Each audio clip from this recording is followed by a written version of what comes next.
Queridos irmãos, queridas irmãs, a paz do Senhor Jesus Cristo seja com todos vocês. Sejam todos muito bem-vindos aqui ao nosso canal no YouTube. Deus em Cristo te abençoe. Muito obrigado, viu, pelo seu carinho, pela sua atenção. Muito obrigado por se inscrever no nosso canal, por curtir o nosso canal, por ativar as notificações para receber novos vídeos, né? Por compartilhar com seus amigos, irmãos, com a igreja. Espero profundamente, de alguma forma, estar contribuindo para a sua fé, para a sua vida cristã, para a sua vida ministerial. Enfim, desejo de todo o meu coração que as mais ricas bênçãos do Senhor nosso Deus continue sendo derramadas, né, sobre a tua vida, tua casa, tua família, teu ministério, a vida da igreja que você faz parte ou lidera, sobre a sua liderança, sobre os seus liderados. Enfim, que o nosso bom Deus venha abençoar grandemente cada um de vocês, tá bom? Sinta-se abraçado por nós com o amor de Cristo, o amor fraternal, e que os asmos da sinceridade promovidos pela pessoa do Espírito Santo que em nós habita, possa ser então o nosso elo, a nossa aliança e sendo fortalecido cada dia. Muito obrigado mesmo pela sua participação aqui no nosso canal no YouTube. Se você ainda não é inscrito, se inscreva, ative o sininho para receber notificações de nossas postagens e vamos juntos servindo ao Senhor, tá bom? Eu sou seu irmão em Cristo, Neemias Santos, sou o diretor e professor do Seminário Teológico Querigma e aqui nós temos uma gama diversas de cursos que estão à sua disposição. Você pode entrar em contato conosco para maiores informações e a nossa equipe vai te atender com muito amor, com muito carinho, tá bom? Teologia bíblica, teologia sistemática, nossa teologia cristocêntrica, pentecostal, doutrinária, com vista à formação do caráter cristão em primeiro lugar, para depois uma formação ministerial ou teológica. Temos também a área da pregação, tanto expositiva como temática, tanto para as mulheres como também para os jovens pregadores, né? Temos aí a parte da liderança também, das finanças. É, bom, temos bastante, 72 cursos nós temos, 72 cursos entre teologia, pregação e vida cristã que está à sua disposição, tá bom? Bom, hoje o tema é esse daí. Eu quero trabalhar aqui um texto com vocês, tá bom? E buscar nesse texto entender essas questões, né, tão pertinentes. A síndrome do altar. A síndrome do altar. Eu começo essa exposição bíblica com vocês pensando aqui comigo e talvez, né, sirva também de pensamento a vocês. O que o altar pode representar na vida de um obreiro? O que o altar pode representar na vida de um líder? O que o altar pode representar na vida de um pregador? O que o altar pode representar na vida de um cantor, de um adorador? Veja, todas essas pessoas que citei, né, de maneira análoga aqui, precisam tomar muito cuidado com essa questão do altar, né? Nós já percebemos que tem líderes que se perdem no altar. O altar influencia de tal maneira que acabam se perdendo. O pregador também se perde no altar quando se deixa ser influenciado pelo altar e não pelo Espírito Santo. O cantor ou a cantora, mesma coisa, né? Influenciados pelo altar, quando está ali cantando, adorando, deixa-se ser influenciado pelo altar, né?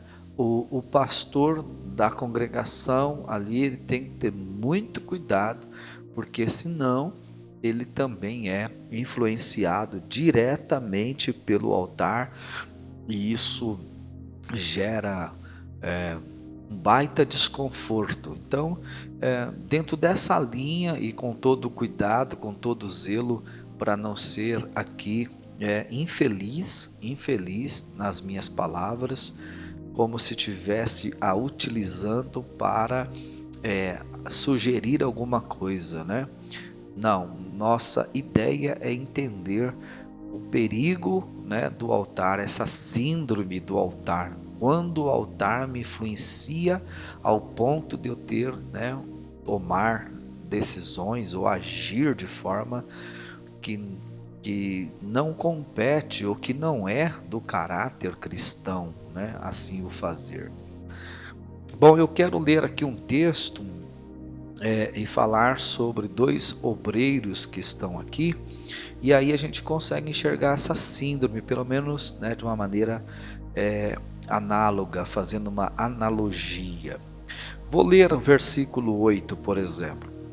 Gênesis capítulo 4, Gênesis capítulo 4, o versículo 8 vai dizer assim, ó: e falou Caim com seu irmão Abel. Então aqui tem dois obreiros, um chama Caim, o outro Abel. E sucedeu que, estando eles no campo, na figura de linguagem bíblica, a palavra campo aqui passa a representar de maneira análoga o que? O ministério. Campo fala de ministério, campo fala de obra, campo fala daquilo que nós estamos fazendo no reino. O campo é grande, os trabalhadores são poucos. Seara, a seara é grande, está dizendo o campo ministerial é grande, mas os trabalhadores são poucos. Então aqui a palavra campo, ela se aplica nesse aspecto, tá bom? Então, estando eles no campo, se levantou Caim contra seu irmão. Aí o obreiro Caim se levantou contra o obreiro Abel. E sabe o que o Caim fez com Abel? Matou o obreiro Abel. Aí o verso 9 diz assim: disse o Senhor a Caim: onde está Abel teu irmão? Deus está perguntando: onde está o obreiro Abel? Então ele vai responder: não sei, sou eu o guardador do meu irmão? Olha que mal educado. É assim que fala com Deus, você viu? E disse Deus: que fizeste? A voz do sangue deste obreiro, teu irmão, por nome Abel, clama a mim desde a terra. Então veja: e agora maldito és tu desde a terra, que abriu a sua boca para receber da tua mão o sangue do teu irmão. Quando lavrares a terra, não te dará mais a tua força, fugitivo e errante serás na terra. Então disse Caim ao Senhor: é maior a minha maldade que a possa ser perdoada. Eis que hoje me lanças da face da terra, e da tua face me esconderei, e serei fugitivo e errante na terra, e será que todo aquele que me achar me matará.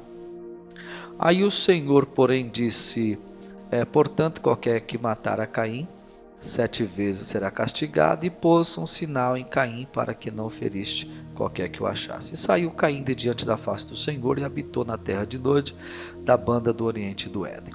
Tá ok. O que nós precisamos a princípio desse texto é só o verso 8 e o verso 9, aqui o diálogo entre Caim e Abel, depois o diálogo entre Deus e Caim.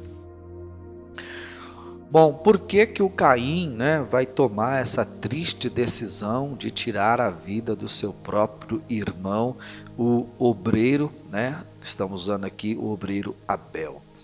Se você, né, já leu os versículos anteriores, você já percebeu isso aqui, ó. E conheceu Adão a Eva, sua mulher, e ela concebeu e teve a Caim. E disse: alcancei do Senhor um varão. Verso 2 diz: e teve mais a seu irmão Abel. Agora começa a falar um pouco sobre o ministério de ambos. O texto diz que o Abel foi pastor de ovelhas, o Caim foi lavrador da terra. Então o ministério de Abel é na área pastoril, né, da agropecuária. Já o ministério de Caim, lavrador da terra, na agricultura. Bom, enfim, os dois têm ministério. O ministério de Caim é um, o de Abel é outro, e aqui é um ponto importante para a gente glorificar a Deus e entender que na obra de Deus, no reino de Deus, nós não somos iguais, né? E que existe diversidade de dons, de talentos, né? E de pessoas capazes para uma diversidade de situações importantes e necessárias na obra de Deus, né? Você já imaginou se todos nós fôssemos chamados para a mesma coisa, né? Ou se houvesse só um trabalho a ser feito na obra de Deus, que situação difícil não seria, né? Com a diversidade que tem da confronto, imagine se tivesse só uma coisa para fazer, né? Então, enfim, você é crente, você vive igreja, você sabe o que eu estou falando. Mas nesse aspecto aqui, cada um surgiu, né, com uma vocação aí, com um ministério. E isso está desenvolvendo na vida de Abel e na vida de Caim muito bem. As coisas estão indo muito bem. Mas chegou o momento de ir ao altar. O Caim foi ao altar, o Abel foi ao altar. Então aqui começa a síndrome do altar. Porque o versículo de número 3 vai dizer: E aconteceu ao cabo de dias que Caim trouxe do fruto da terra uma oferta ao Senhor. Então o Caim foi ao altar. O Caim foi oferecer ao Senhor a sua oferta. Agora o texto vai dizer no versículo de número 4: E Abel, né? Abel também trouxe dos primogênitos das suas ovelhas e da sua gordura, né, a sua oferta também. Então Abel também foi ao altar. O Caim foi ao altar, ele levou uma oferta ao Senhor do fruto da terra. O Abel foi ao altar, levou ao Senhor dos primogênitos das suas ovelhas e da sua gordura. Mas aí começa assim o texto, ó: E atentou o Senhor para Abel e para a sua oferta. Percebam, Deus não está olhando em primeiro lugar, Deus não está olhando o que eu estou oferecendo. E não é que isso não seja importante, é importante. Mas a princípio Deus não olhou para o que Abel estava oferecendo, nem para as primícias dele ali, os primogênitos das suas ovelhas, e nem para a gordura. O que Deus estava vendo primeiro era o ofertante e não a oferta. Então, quando o Abel foi ao altar, Deus não olhou primeiro para aquilo que Abel estava trazendo a ofertar, a oferecer, e sim para o ofertante por nome Abel. Deus olhou para Abel e enxergou no coração de Abel que o coração de Abel acompanhava aquilo que ele estava oferecendo. Quando você vai para Mateus capítulo 6, versículo 6, o Senhor Jesus disse aos seus discípulos: E quando orares, entra no teu quarto, fecha a tua porta, fala com teu pai que te vê em secreto, e ele te esclarecerá. Ele não disse o teu pai que te ouve, ele disse o teu pai que te vê. Porque antes de Deus ouvir o que sai da minha boca, e entendendo que o Senhor Jesus diz que tudo que sai da minha boca procede do meu coração, então antes dele ouvir o que sai da minha boca, ele vê o que está no meu coração, porque a boca fala daquilo que o coração está cheio. Deus não nos ouve primeiro, Deus nos vê primeiro. Aqui é uma regra também. Deus está vendo o ofertante Abel para depois ver o que o ofertante Abel está ofertando, para ver se o coração do Abel acompanha aquilo que ele está oferecendo. Isso é muito, muito importante, porque não serve só para a questão da oferta, mas serve para muitas outras áreas, né?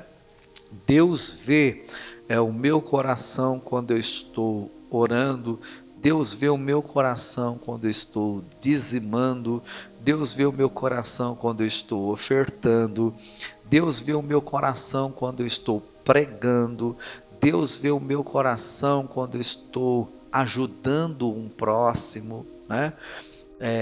Deus vê o meu coração quando eu estou praticando filantropia ou boas obras. Tudo o que nós fazemos, Deus vê, não as nossas obras primeiro, mas o nosso coração, para ver se o nosso coração acompanha aquilo que nós estamos fazendo, no sentido de ter concordância e unidade, pureza, sinceridade, verdade. Então Deus viu isto em quem? Em Abel. Mas Deus não enxergou isto em Caim. Então o texto diz no versículo de número 4, versículo 5: mas para Caim e para a sua oferta. Olha a ordem. Mas para Caim primeiro e segundo para a sua oferta, não atentou. Quer dizer, quando Deus olhou para o coração de Caim, Deus viu que o coração de Caim não acompanhava aquilo que ele estava oferecendo. Então, o que ele ofereceu a Deus não era verdadeiro. E isso é tão real no texto, está tão claro no texto, que eu queria que você olhasse de novo como começa o versículo 3. E aconteceu ao cabo de dias que Caim trouxe do fruto da terra uma oferta ao Senhor. Se o versículo 2 encerra dizendo: e Caim foi lavrador da terra, então com que Caim trabalhava? Qual era o ofício de Caim? Com que ele mexia? Se ele é lavrador da terra, ele mexia com vegetais, ele mexia com legumes, ele mexia com verduras. Então vejam, esse tipo, né, de alimento são alimentos que você não pode demorar para consumi-los. Verdura, se você demorar, vai apodrecer.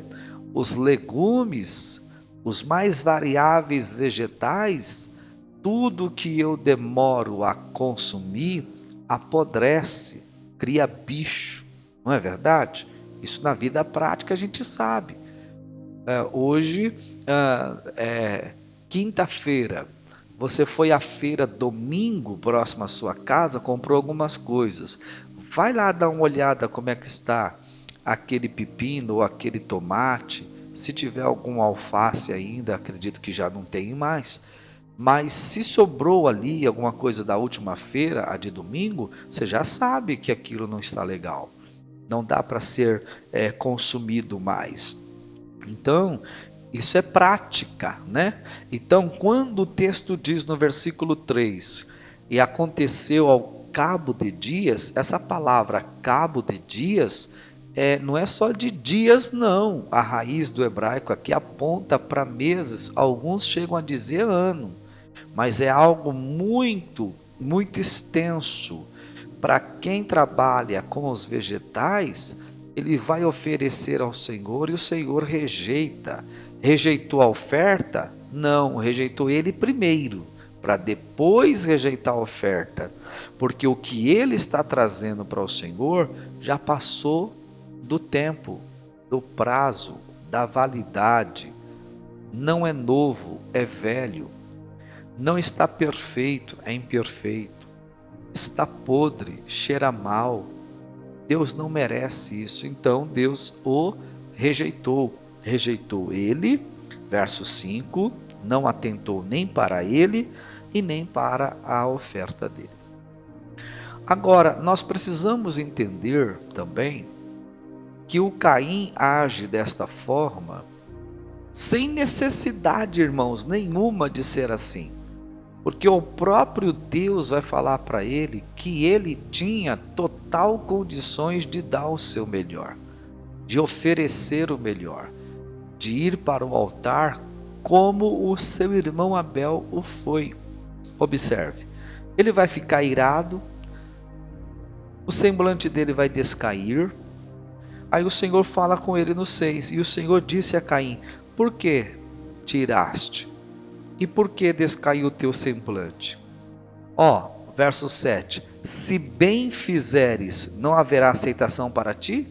Deus está perguntando para ele, se você fizer o correto, eu não vou aceitar? Se você não ofertar o justo no tempo, você não seria aceito? Ou seja, você sabe qual é o certo, e você tem potencial para dar o certo. Você tem qualificações, qualidades, capacidade, condições para dar o certo. Faz o errado e quer que eu aceite? Então, a partir desse momento, começa a síndrome, porque o Caim, ele fica irado e o semblante dele descai. Então, ele é o tipo daquele obreiro que não suporta ver o sucesso do outro. Então eles foram ao altar no sentido de oferta, ok? Mas um volta honrado, o outro humilhado. O que volta humilhado, ele fica com ciúmes do que voltou exaltado. O que volta humilhado fica com inveja do que voltou exaltado. Então veja, é a síndrome do altar. Mas reitero, no texto, no verso 7, se percebe pela pergunta de Deus a Caim, que se ele tivesse feito o correto, teria sido aceito. Então, peraí, o Abel ofereceu o melhor, o correto, o justo, Deus aceitou. Ele oferece as primícias das suas ovelhas e ainda de quebra leva a gordura destes. É tanto que na carta aos Hebreus, isso ficou registrado, irmão, violento. Capítulo 11 de Hebreus, versículo 4, diz que pela fé, Abel ofereceu a Deus maior sacrifício do que Caim. Por que maior? Porque ele não deu só as primícias das suas ovelhas, ele também levou a gordura. Numa figura de linguagem, ele deu as primícias das ovelhas, que é o dízimo, mas a gordura é a oferta. Aleluia! Ele levou para o altar algo que sobe para Deus, porque a gordura consumida gera fumaça e fumaça sobe, e subindo a fumaça é um símbolo da aceitação daquilo que o Abel está oferecendo. Agora, o Caim, além de chegar atrasado no altar, o que ele levou estava apodrecido, vencido. Ele não levou consigo sequer os 5 litros de vinho que posteriormente vai ser sancionado lá na lei de Levítico, no capítulo 1 até o capítulo 6, quando trata das ofertas. Se você estudar, você vai ver a necessidade dos litros de rim que aparece lá, que é 5 litros de vinho para ser lançado no altar, para a fumaça subir, porque na oferta de vegetais não tem gordura, mas se ela for consumida e jogar vinho, a fumaça sobe. Ele não se preocupou com nada, poderia ter dado o melhor e não deu. Então a síndrome do altar começa aqui. Eu posso dar o melhor e não dou. Aparece alguém que dá o melhor, eu fico com ciúmes. Eu posso dar o melhor e não dou. Aparece alguém que que está dando o seu melhor para Deus, eu fico com inveja. Isto é a síndrome do altar. Aquele pregador foi pregar, ele se preparou, trouxe uma mensagem maravilhosa, e ao ouvir aquela pregação, é perceptível quanto ele ou ela se preparou para pregar, cheia de conteúdo, de informações bíblica, cristocêntrica, teológica, pentecostal. A igreja foi alimentada. Aí o Caim, que quer dar qualquer coisa, né, que não quer ler, não quer estudar, não quer se preparar, dá qualquer coisa, aí fica com ciúmes, fica com inveja, fala mal daquele pregador, fala mal daquela pessoa, sobre o que ele pregou, questiona, chega até a dizer que na verdade não era aquilo, mas não é, é inveja, é ciúmes, é a síndrome do altar. Você já viu os cantores como eles têm problema com isso? Se você tiver num trabalho onde tem 2, 3 pessoas para cantar, pode perceber, é um querendo aparecer mais do que o outro, e é um tentando ser melhor ou ter a melhor performance que o outro. O nome disso é síndrome, é inveja, é ciúmes. Quem tem convicção da sua chamada não precisa fazer isso. Quem tem convicção daquilo que é, daquilo que tem, daquilo que Deus fez, não entra em concorrência, não entra nesses tipos de ações, de atitudes, não vê os seus colegas como inimigos de ministério, concorrentes de púlpito, concorrentes de altar, concorrentes de oportunidade. Vai caçar o que fazer, vai se converter, vai converter esse seu coração. Isso não é para crente, rapaz. Toma vergonha. O púlpito é uma coisa séria. Púlpito não é palanque, púlpito não é palco, púlpito não é show. O altar é o altar da casa de Deus e requer reverência, requer temor daqueles que lá o sobem. Quem vai pregar, prega, quem vai cantar, canta, mas é para Jesus, é para a glória de Deus, a fim de que o nome do Senhor seja glorificado e os santos, as almas dos santos, como disse Paulo, sejam recreadas, sejam todas recreadas, como ele escreve a Filemon no verso 5, 6 e 7.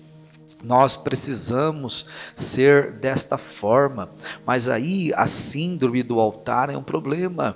Por quê? Porque se o Caim oferece, irmãos, ele tinha uma oferta tremenda se fosse no prazo certo, no tempo certo. Vocês lembram o que alimentou Daniel? Ah, meu Deus do céu, aleluia! O que alimentou Daniel na Babilônia?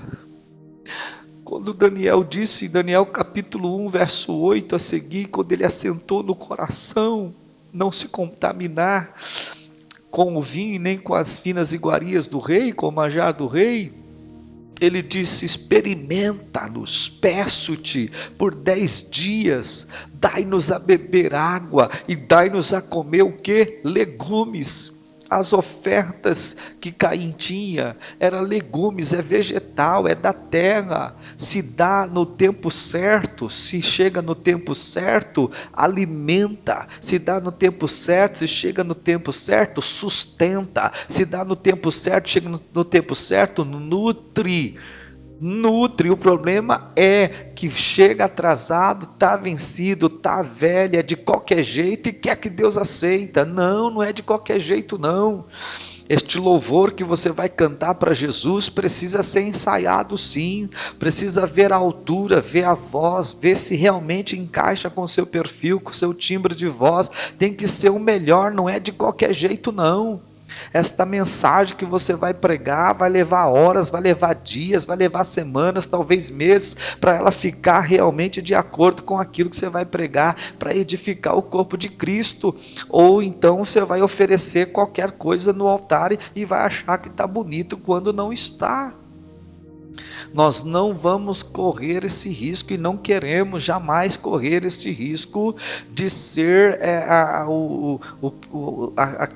aquilo que vai atrair o povo. Nós não somos entretenimento. Nós somos homens e mulheres de Deus, profetas, pessoas que Deus nos levantou para a obra. Então você precisa ter essa consciência e não oferecer qualquer coisa no altar. E aí, quando o Caim viu que Deus rejeitou ele, mas aceitou Abel, aí começou os ciúmes, aquela coisinha, sabe? Ciúmes daqui, inveja dali. E aí ele começou a planejar um método, um meio de dar um fim no ministério do irmão. Tem gente que pode dar o melhor e não dá, mas quando encontra alguém que está dando, quer matar. É mais fácil matar o irmão, a irmã, do que se preparar para oferecer a Deus o melhor. De vez de pagar um preço, de retroceder, de se arrepender, de reconhecer que errou.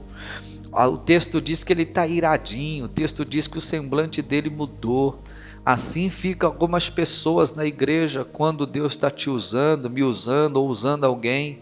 As pessoas têm condições de dar o melhor e não dá, aí Deus começa a usar a minha vida ou a sua, aí o semblante dele ou dela cai, fica iradinha, iradinho, de vez de se converter, de se arrepender, de mudar de vida. Sabe o que é isso? É síndrome, é síndrome, são comportamentos estranhos, porque a síndrome são uma diversidade de comportamento, pessoas que se comportam de maneira estranha, por causa do quê? De um altar, por causa de uma oportunidade, por causa de um púlpito, por causa de um microfone. Isso é coisa de crente? Não é não, não é não. Nós precisamos se converter. Quem quer oportunidade se prepara. A oportunidade aparece para quem está preparado. Você não quer uma oportunidade, você tem que estar preparado. Toda pessoa preparada, Deus dá oportunidade para ela. Você quer oportunidade, se prepara. Vai se preparar primeiro, você vai ver se Deus não vai dar oportunidade para você. Do que adianta preparar, dar uma oportunidade para você se você não está pronta, não está pronto. Aí quando tem oportunidade, fala besteira, faz besteira. É por isso que não tem.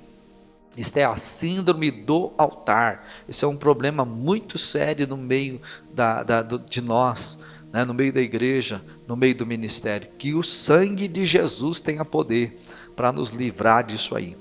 Então, é por isso que o Caim vai convidar quem para o campo? Olha, ele vai levar o irmão dele para o campo. Meu Deus. Versículo, e Deus falou para ele no versículo 7, se bem fizeres não haverá aceitação para ti, e se não fizeres bem, o Senhor falou para ele, o pecado jaz à porta, e para ti será o seu desejo, e sobre ele dominarás. Você vai acabar pecando, cuidado, domina essa ira aí, domina essa inveja aí, domina esse trem aí, senão você vai fazer besteira. Ele não dominou. Então no versículo 8 ele levou o irmão para o campo.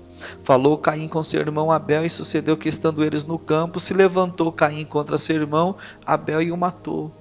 O campo, como eu disse no início, representa ministério, representa o reino, a obra, o campo ali, o ministério, onde a gente está junto trabalhando. E o Abel foi com ele para o campo. Por que o Abel foi com ele para o campo? Porque o Abel é crente. Quando você é crente, você não é um obreiro só do altar, você é do altar, mas também é do campo. Então o Abel não teve nenhuma dificuldade em ir para o campo, porque ele era um obreiro excelente. Quando você tem um obreiro excelente, qualquer lugar que você colocar, ele vai. O obreiro excelente, ele é do altar, mas ele também é do campo. Ele é do campo, mas ele também é do altar. Preciso de você no campo, estou indo. Preciso de você no altar, estou indo. Porque ele é um obreiro excelente, é proativo. Ele não está amarrado no altar e não está amarrado no campo. Qualquer lugar é lugar. Estou aqui para servir. Então Abel foi. Mas o Caim, o enciumado, o invejoso, o iracundo, o semblante caído, o atrasado do altar, o que leva a coisa vencida, o que não se prepara, o que não tem temor, o que não tem equilíbrio, o que não tem domínio próprio, ele quer tirar a vida do irmão. Então mata o irmão no campo, matou o irmão na obra. Matou o irmão na obra. E eu quero te alertar isso aqui, ó, isso é muito sério que eu vou te falar. A síndrome do altar tem levado muitos obreiros a matarem os seus colegas. a matarem no campo. Você quer ver uma arma feroz que mata muitos colegas no campo? A língua. A língua, sim, esta aqui mata muito obreiro no campo.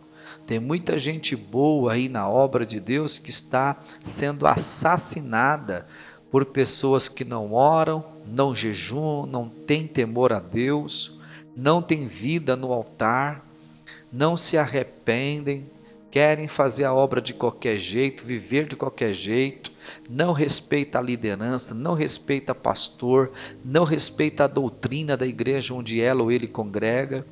Então usa essa ferramenta chamada língua para matar os seus colegas no campo. Aí vive de lá para cá, daqui para lá, do leve e traz, e toca em A, toca em B, toca em C, mas Deus está vendo. E isso não vai terminar muito bem para esses de Logos. Isso, de Logos. O que é de Logos? Eu vou te mostrar, está aqui na Bíblia, na primeira epístola pastoral que Paulo escreve a Timóteo, capítulo 3, do versículo 1 ao versículo 7, ele está falando para os bispos. No versículo 8, ele começa a falar para os diáconos. Ele diz assim: da mesma sorte os diáconos sejam honestos. Aí ele usa aqui, não de língua dobre. Não de língua dobre. A palavra não de língua dobre no grego é de logos quer dizer língua de serpente. De logos quer dizer fofoqueiro, mentiroso, enganador. Você viu que língua de serpente ela termina no V aqui, ela vem assim, aí abre um V na ponta dela, porque é uma verdade e uma mentira, uma verdade e uma mentira. Você não foi chamado para isto. Você não foi chamado para matar seus irmãos no campo. Você não foi chamado para isso, pelo amor de Deus. Não deis lugar ao diabo, não trabalhe para Satanás. Vai orar, vai pôr a vida no altar, vai jejuar, vai mortificar essa carne. Sua carne está gritando por dentro, por isso que você está com inveja, com ciúmes. Se converta, se arrependa desse seu pecado, para de ficar falando mal do seu pastor, da sua liderança, dos seus colegas de ministério. Está matando na unha, no leve trás, nessa rede social que você tem, que de social não é nada. O sangue de Jesus te repreenda, seja liberto, seja transformado, receba a palavra no teu coração hoje, se converta, reflita a respeito disso, porque nós não fomos chamados para matar os nossos irmãos no campo. Cuidado com a síndrome do altar. Cuidado com este envolvimento. O altar não pode te influenciar. Quem te influencia é o Espírito Santo na sua vida. E depois que fores usadas por Deus, sai de cena, sai do altar, porque senão a influência do altar acaba gerando esta síndrome. Que Deus em Cristo muito te abençoe, que o sangue de Jesus te cubra e te guarde, e que o Senhor nos livre da síndrome do altar. Amém? Vamos orar? Pai bondoso, em nome de nosso amado Senhor e Salvador Jesus Cristo, teu Filho. Senhor, nós reconhecemos que nada é nosso, tudo é teu. Nós não temos, não fazemos, não realizamos. Pela graça somos salvos. Agradecidos somos ao Senhor por cada chance, cada oportunidade. É privilégio servir ao Senhor na igreja, na obra, no ministério e também no altar. O Senhor é um Deus que sonda e esquadrinha os nossos corações. Então nos ajude, Senhor, para que não sejamos influenciados pelo altar, mas que sejamos guiados, controlados pelo Teu Espírito Santo, ao ponto de termos domínio próprio, que nunca falte em nós o fruto do Espírito Santo, que nos dá o controle, que nos faz entender, que depois de uma noite de grandes proezas e realizações na pregação, no ensino, no louvor, na liderança, no ministério, poder reconhecer que tudo é do Senhor e que nada vem de nós mesmos. Ajude esse meu irmão, esta minha irmã, guarda a vida deste profeta, deste homem de Deus, desta mulher de Deus, deste pregador, pregadora, deste cantor, cantora, deste pastor, deste líder. Guarda esse ministério em temor, em santidade ao Senhor. Livra-nos de toda soberba, toda vaidade. Livra-nos, meu Deus, de toda altivez de espírito. Livra-nos de toda síndrome do altar. No nome de Jesus, não deixe que isso nos influencie, mas que nós possamos permanecer firmes na presença do Senhor, com muita humildade, com muito respeito, respeitando uns aos outros, o ministério de cada um, e vibrando quando cada um estiver fazendo com amor a tua obra e com resultados, que possamos erguer as nossas mãos e glorificar ao Senhor pela instrumentalidade de cada irmão, cada irmã. Assim te pedimos e lhe agradecemos, ó Pai, fica conosco, em nome de Jesus. Amém. Até o nosso próximo encontro, se Deus quiser assim permitir. Sintam-se abraçados por nós no amor de Cristo que nos une. A paz do Senhor Jesus.